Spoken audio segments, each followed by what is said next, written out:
Hello বন্ধুরা, ইভিনিংয়ে এরকম একটা স্ন্যাক্স পেলে ইভিনিংটা জমেই যাবে, তাও সানডের দিনে। তো এরকমভাবে মুগ ডালের বড়া কি কেউ খেয়েছেন? তাও চিংড়ি মাছের মাথা দিয়ে। চিংড়ি মাছের মাথাটাকে ভালো করে পরিষ্কার করে আর মুগ ডালটাকে 1 ঘন্টা ধরে ভিজিয়ে রাখবেন। তারপরে মুগ ডালটাকে পেস্ট করে নেবেন আর এর মধ্যে দিয়ে দেবেন কাঁচা লঙ্কা কুচি, পেঁয়াজ কুচি আর ধনেপাতা কুচি আর চিংড়ি মাথার যে পেস্টটা ওইটা।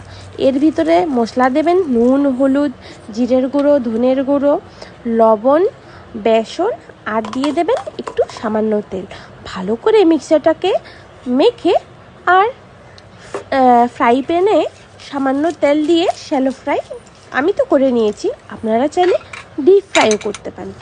তো বাস আর কি, ইভিনিংয়ে এরকম একটা সিম্পল স্ন্যাক্স হয়ে গেলে ইভিনিংটা সানডের দিনে জমেই যায়।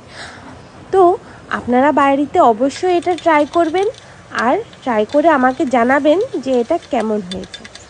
আর আমি তো যাচ্ছি ইভিনিংয়ে মুভি দেখতে দেখতে খাবো বলে। তো আপনাদের কাছে আমার এই রেসিপিটা ভালো লাগলে অবশ্যই লাইক, কমেন্ট আর শেয়ার করবেন আর একটা ছোট্ট ফুলের ভালোবাসা দিয়ে যাবেন, যাতে আগামী দিন আমি আরও নতুন নতুন ভিডিও নিয়ে আসতে পারি। আর এটা এত টেস্টি হয়েছিল, আপনারা না বানালে না খেলে বুঝতে পারবেন না। তো অবশ্যই বানিয়ে খাবেন। Papu, tata, by. দি বানাইছো না? কত এটা কিতা? জানি না, খেতে স্বাদ এটা চিংড়ি মাছের বড়া। টেস্ট হয়েছে।